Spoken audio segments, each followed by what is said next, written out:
भी both are IITians कि sir एक फनी कॉलेज स्टोरी जो आपको अभी तक याद है, जब शेयर करना चाहते हैं हमारे व्यूअर्स के यार साथ। ऐसी फनी स्टोरी तो बेसिकली हैं, काफ़ी हैं, बट फिर वो हॉस्टल की स्टोरी कैसे हो सकती है, वो सेंसर्ड ही होंगी मैक्सिमम, उसको हम ऐसे पब्लिक में बोल नहीं सकते, बट फिर भी I will try. IIT JEE और नीट में मिला के शायद 10-20 हज़ार बच्चे सेलेक्ट होते होंगे, तो if you want to get into this club which is a very exclusive club, तो तुम्हें बाकी लोगों से तो डिफरेंट होना ही पड़ेगा।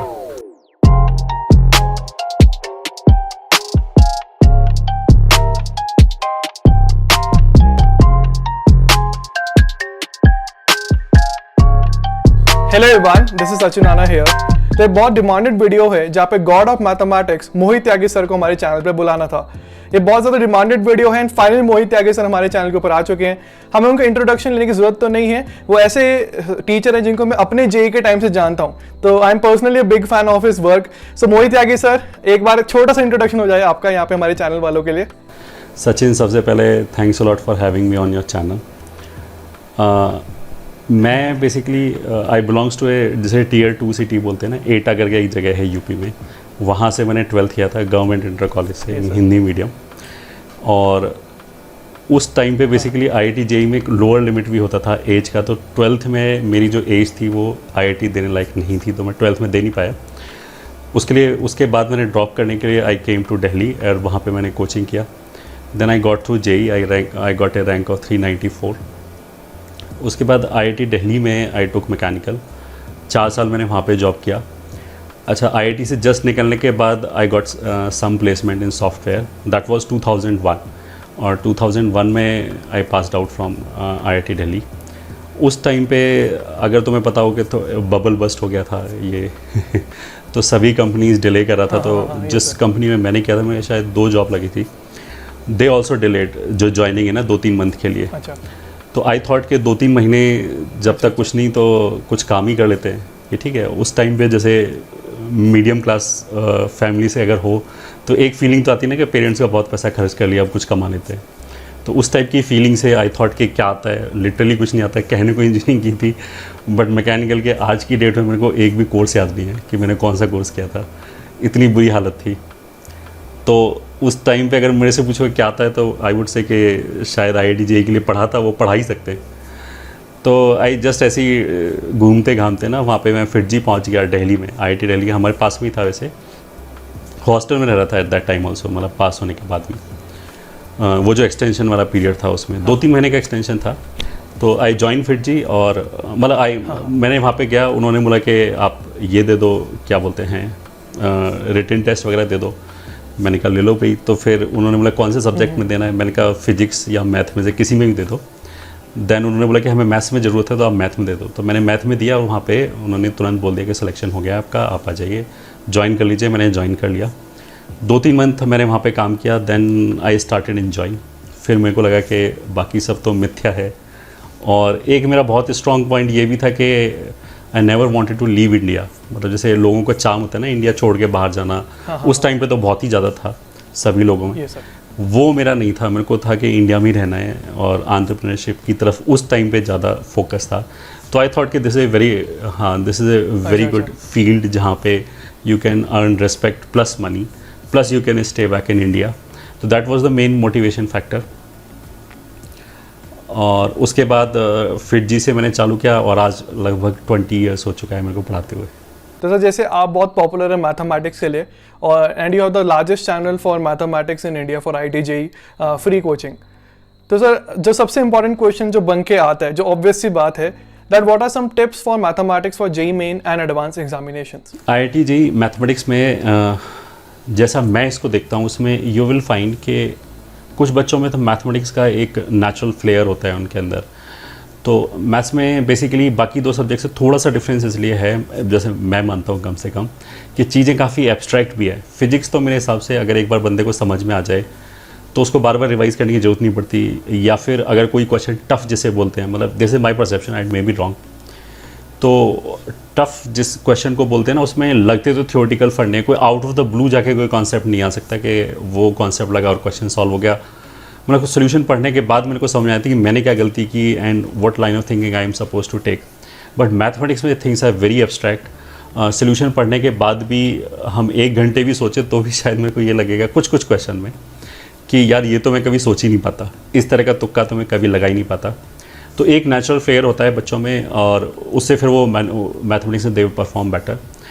और आजकल का जो पेपर है, मतलब मैं क्या बोलना चाह रहा हूँ कि एक बच्चों को मैथमेटिक्स का बहुत ज़्यादा फियर होता है, बट आजकल का पेपर जैसे आ रहा है, पेपर काफ़ी टोन डाउन कर दिया नाउ डेज़। ये ठीक है, एडवांस बोलते हैं टफ़ आ गया, बट अगर तुम 90 से कंपेयर करोगे तो आई वुड से कि it is not that tough.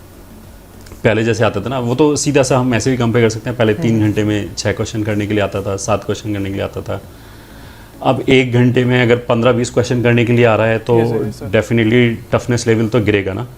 तो उसकी वजह से क्या होगा कि जो बच्चा मेहनती है उसका अब बहुत अच्छा चांस बन गया है। तो मैथमेटिक्स में अगर तुम मेरे से टिप्स के लिए पूछोगे तो आई वुड से कि if you have a natural flair in mathematics then I need not to tell you anything, because तब तो तुम जो भी कर रहे हो वो करते रहो। अगर तुम्हें फियर होता है मैथ से, या फिर बहुत सारे बच्चे ये बोलते हैं कि यार मेरे को थ्योरी तो समझ में आता है बट मेरे से क्वेश्चन सॉल्व नहीं होते, तो उसमें देखो थ्योरी समझ में आया है, इस बात का मतलब ही ये होता है कि हमसे क्वेश्चन सॉल्व होने चाहिए। ठीक है, ये 2 कॉन्ट्राडिक्टरी चीज़ें हैं। क्वेश्चन सॉल्व होने चाहिए मतलब दुनिया का हर क्वेश्चन सॉल्व नहीं हो सकता, आई एम नॉट सेइंग कि हमें टफ क्वेश्चन सॉल्व होने चाहिए, बट किसी भी जो रेस्पेक्टेड इंस्टीट्यूट है उसका एक्सरसाइज 1 उठाएं तो यूजली मेंस के लिए बनाते हैं, उसका हम आई वुड ऑलवेज से कि अगर हमें थ्योरी समझ में आए तो 60-70% अपने आप सॉल्व हो जाना चाहिए। अगर ये होता है तो वेल एंड गुड, उसका मतलब क्या कि हमारा थ्योरी पार्ट्स स्ट्रॉन्ग है। मैथमेटिक्स में फिर काफ़ी एक पोर्शन वो भी आता है जो एक्सपीरियंस बेस्ड होता है, मतलब इन माय ओपिनियन कि उस तरह का क्वेश्चन अगर हमने कर रखा होगा तब तो हम उस क्वेश्चन को अटेम्प्ट कर सकते हैं, बट फ्रेश अगर मैं सोचूं कि मेरे को पहली बार अगर मैंने वो क्वेश्चन देखा होता तो शायद नहीं कर पाते, तो ऐसा चलता है। तो एक्सपीरियंस वाला पार्ट भी गेन करना इज़ वेरी इंपॉर्टेंट, उसके लिए हमें ज़्यादा से ज़्यादा क्वेश्चन सॉल्व करने चाहिए, एक्सपोजर ज़्यादा होना चाहिए। सर जो नेक्स्ट क्वेश्चन है मेरे पास वो एक IIT Bombay graduate at IIT Delhi graduate से पूछना चाहता है, because we both are IITians, कि सर एक फनी कॉलेज स्टोरी जो आपको अभी तक याद है, जब शेयर करना चाहते हैं हमारे व्यूअर्स के यार साथ। ऐसी फ़नी स्टोरी तो बेसिकली हैं, काफ़ी हैं, बट फिर वो हॉस्टल की स्टोरी कैसे हो सकती है, वो सेंसर्ड ही होंगी मैक्सिमम, उसको हम ऐसे पब्लिक में बोल नहीं सकते, बट फिर भी आई विल ट्राई।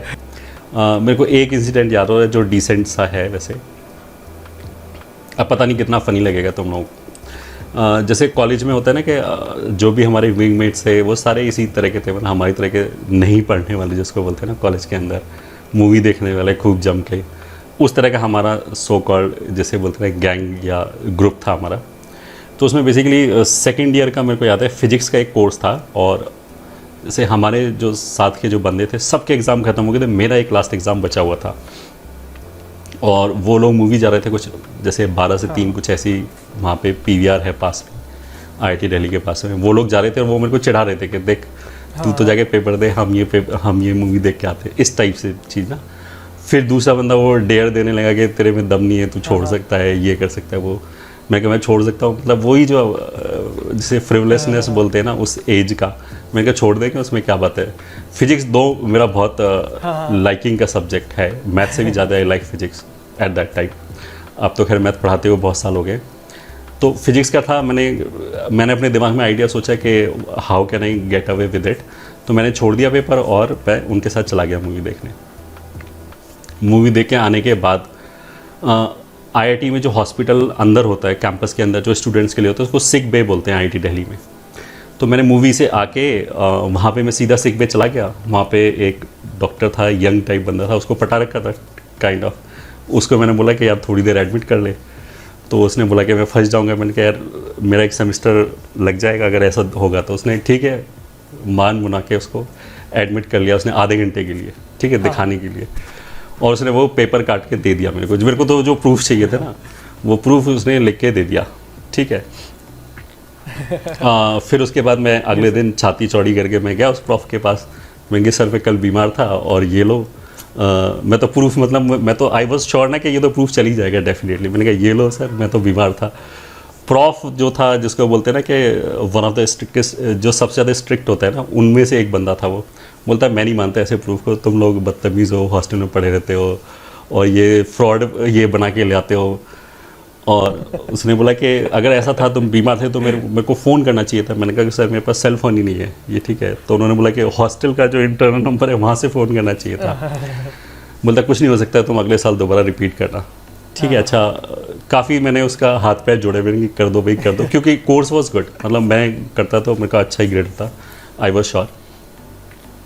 तो बिल्कुल जब उसने बोला कि कुछ नहीं हो सकता उसने बोला कि भागो यहाँ से और ये सब उसने बोला कि तुम चीट हो और ये वो प्रूफ मांगना था कि तुमने मेरे को फ़ोन क्यों नहीं किया पहले अगर तुम 1-2 दिन से बीमार थे तो जब जस्ट मैं निकलने वाला था ना अपना गेट खोल के मेरे दिमाग में याद आया मैंने कहा यार मैंने बोला कि सर गांधी जी ने बोला है कि the person who speaks truth need not to fear of anything. तो मैंने ऐसा कोई प्रूफ इकट्ठा किया ही नहीं क्योंकि मैं झूठ बोल ही नहीं रहा था एंड सरप्राइजिंगली वो बंदा एकदम पिघल गया ये वाला जो डायलॉग सुन के ना वो एकदम पिघल गया। उसने बोला कि यार ठीक है हंसने लगा वो बंदा उसने बोला कि ठीक है कल आके दे देना एग्जामिनेशन। तो ये गांधी जी का मैंने पहली बार और शायद अंतिम बार दुरुपयोग किया था। Yes sir. तो जो नेक्स्ट क्वेश्चन सर हमारे वीडियो का फाइनल क्वेश्चन है that is what are a few motivational words for the people the aspirants who are watching this channel right now? Motivation के लिए देखो एक तो मैं ये बात बोलूँगा कि journey is not easy but again on this same time it is not impossible as well. ठीक है जब हम भी प्रिपरेशन करते थे जब एज ए स्टूडेंट हमारे दिमाग में याद आता है कि देखो मैं पढ़ रहा हूँ मेरी क्लास में यहाँ पे 30 स्टूडेंट्स और बैठे हैं फिर ऐसे ही दिल्ली में 100 क्लासेस चल रहा होगा फिर दिल्ली जैसे 100 सिटीज़ में लोग तैयारी कर रहे होंगे मतलब इस तरह की नेगेटिव थॉट्स है ना कि where I stand a chance. मैं बोलूँगा कि जो बच्चा मोटिवेटेड है मतलब मैक्सिमम बच्चे यही सोच रहे होते हैं। अगर IIT JEE में 8,000 या 10,000 सीट हैं तो इन माय ओपिनियन आराम से 25-30 हज़ार बच्चों के अंदर वो पोटेंशियल होता है फर्स्ट 8,000 या 9,000 या 10,000 में क्रैक करने के लिए। मेन चीज़ होता है कि उनके बीच में बस पेशेंस और जैसे बोलते हैं मोटिवेशन नहीं होता। जब तक हमारे अंदर से मोटिवेशन नहीं आता किसी भी चीज़ को करने का तब तक we can not do sustained hard work and that is required. तो पहली बार तो I should be very clear मतलब जब प्रिपरेशन कर रहे हैं तो I should be very clear कि I want to do it और नॉट। सबसे पहली बात तो ये है कि मैं ऐसे इस माइंडसेट से चल रहा हूँ कि करके देखते हैं या फिर पेरेंट्स ने बोला है कि ये स्टेटस सिंबल है तो तुम्हें करना ही है इस तरह की बातें तब तो things are totally different. But if you want कि तुम्हें करना है तो मतलब IIT JEE के लिए प्रिपरेशन करना है या नीट के लिए प्रिपरेशन करना है देन शुड ऑल्सो थिंक कि 12th क्लास का जो एग्जामिनेशन है वो शायद 50 लाख बच्चे देते होंगे। IIT JEE और नीट में मिला के शायद 10-20 हज़ार बच्चे सेलेक्ट होते होंगे। तो if you want to get into this club which is a very exclusive club तो तुम्हें बाकी लोगों से तो डिफरेंट होना ही पड़ेगा। और मोटिवेशन मेरे ख्याल से पॉजिटिव की बजाय नेगेटिव काफ़ी ज़्यादा काम करता है। आई शुड ऑल्सो थिंक कि जिस दिन रिजल्ट आएगा उस दिन मेरा अपना चेहरा कैसा होगा मेरे पेरेंट्स क्या सोच रहे होंगे। अगर हम D-Day के बारे में सोचें रिजल्ट के बारे में सोचें तो शायद मेरे को नींद उड़ जाएगी and I will start studying. So thank you everyone for watching this video. ये एक बहुत इंपॉर्टेंट वीडियो है for all the JEE and the BITSAT aspirants जो इस साल एग्जाम देंगे आगे आने वाले सालों में एग्जाम देंगे। तो make sure to like the video and comment something good because ऐसे ऐसे वीडियोस आपके इंस्पिरेशन के लिए ही बनाया जाता है। And more importantly tell me the next teachers जिनका आप इंटरव्यू हमारे चैनल के ऊपर चाहते हैं। The new people obviously subscribe to the channel because बहुत सारी ऐसी वीडियोज आने वाली है educational motivational exam related etcetera. So thank you for watching this video. जय हिंद बाय।